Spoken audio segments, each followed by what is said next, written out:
बड़ी खबर की तो देखिए, जुमे की नमाज का वक्त बदल चुका है, लेकिन अब सियासत भी शुरू हो चुकी है।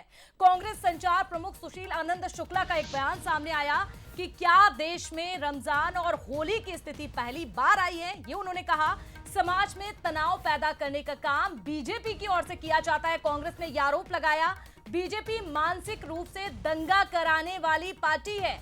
यह आरोप लगाया, ये बड़ा बयान दिया। कांग्रेस के बयान पर अब देखें, डिप्टी सीएम अरुण साहब का पलटवार सामने आया है। सामाजिक सद्भाव बिगाड़ने का काम कौन करता है, ये सब जानते हैं। ये तंज कसा गया, ये पलटवार बीजेपी ने किया तो कबीर आश्रम बलौदा बाजार में कांग्रेस ने सद्भाव बिगाड़ा, ये भी उन्होंने कहा।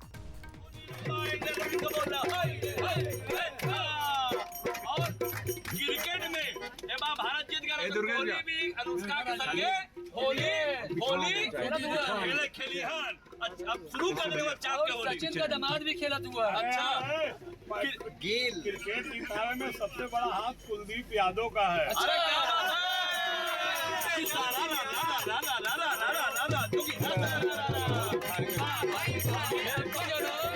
मोदी जी जरूर ये तो यादव जी ने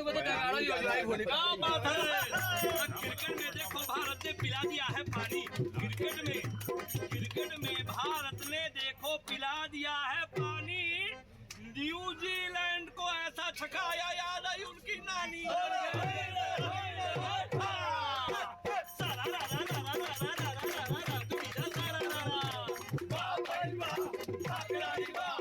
देखिए, भारतीय जनता पार्टी मानसिक रूप से दंगा करने वाली पार्टी है। क्या देश में ऐसी स्थिति पहली बार आई है कि रमजान शरीफ और होली के त्यौहार एक साथ पड़े हैं? अनेकों बार ये स्थिति आई है।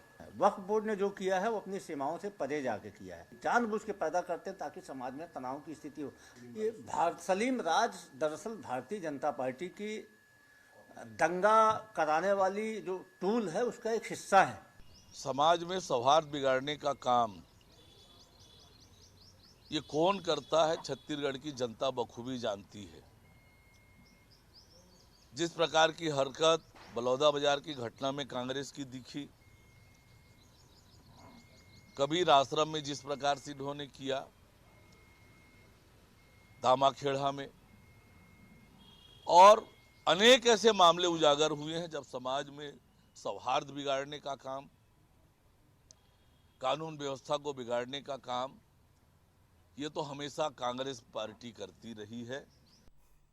तो देखिए, आरोप प्रत्यारोप का दौर लगातार जारी है, जहां अलग अलग बयान दिए जा रहे हैं और इसी पर जानकारी लेंगे। हमारे साथ शिखर भी सहयोगी जुड़ चुके हैं। शिखर, देखिए 64 साल के बाद ऐसा समय आया है कि जिस दिन होली है और उसी दिन जुमा है, लेकिन समय बदल चुका है नमाज पढ़ने का। लेकिन कह सकते हैं कि सियासत कम होने का नाम नहीं ले रही है। बीजेपी और कांग्रेस को अभी सुना, छत्तीसगढ़ में फिलहाल राजनीतिक गलियारों से किस तरह की तस्वीरें, किस तरह की ये बयानबाजी? देखिए, शुक्रवार को जुमे की नमाज है और इसके साथ ही शुक्रवार को होली भी खेला जाएगा और इसी को ध्यान में रखते हुए राज्य वक्फ बोर्ड ने फैसला लिया और जुमे की नमाज का समय जो है वो बदल दिया गया। हालांकि जो समय बदले गए हैं उससे लेकर प्रदेश के तमाम मुतवल्ली हैं वो सहमति जाहिर करते हुए नजर आ रहे हैं, लेकिन सियासत में इसे लेकर बयानबाजी का दौर शुरू हो गया है। कांग्रेस की ओर से बयान सामने आया है। कांग्रेस इस बात का जिक्र कर रही है कि बीजेपी आपसी भाईचारे को बिगाड़ने का काम करती है और जो आदेश जारी किया गया है राज्य वक्फ बोर्ड के अध्यक्ष हैं डॉक्टर सलीम राज, उसको लेकर टिप्पणी जो है वो कांग्रेस की ओर से की गई है। कांग्रेस इस बात का जिक्र कर रही है कि डॉक्टर सलीम राज जो है एक टूल किट की तरह काम करते हैं और इसी का जिक्र जो है वो कांग्रेस करती हुई नजर आई। हालांकि कांग्रेस के बयान पर बीजेपी का पलटवार भी आया। उप मुख्यमंत्री अरुण साहब इस बात का जिक्र करते हैं कि किस तरह से जनता जानती है कि कांग्रेस किस तरह से काम करती है। कांग्रेस देश में आपसी भाईचारे को खत्म करने को लेकर काम करती है। इस तरह के बयान सामने आए। उन्होंने इस बात का भी जिक्र किया कि बलौदा बाजार में किस तरह से घटना हुई, इस बात का भी जिक्र करते हुए नजर आए। तो कुल मिलाकर देखा जाए तो नमाज के वक्त को लेकर सियासत छत्तीसगढ़ में शुरू हो गई है, लेकिन ये सियासत कब खत्म होगी ये देखने वाली बात होगी। जी बिल्कुल शिखर, देखिए एक तरफ कहा जाता है कि हिंदू मुस्लिम भाई भाई, लेकिन जब त्योहार सामने आते हैं, अलग अलग त्योहार, तो ये बयान भी बिल्कुल वैसे ही ठीक तरह से बदल दिए जाते हैं। और हम देख भी रहे हैं होली के समय जिस तरह से ये सियासत देखी जा रही है। नजर बनाकर रखिएगा। शुक्रिया तमाम जानकारी साझा करने के लिए।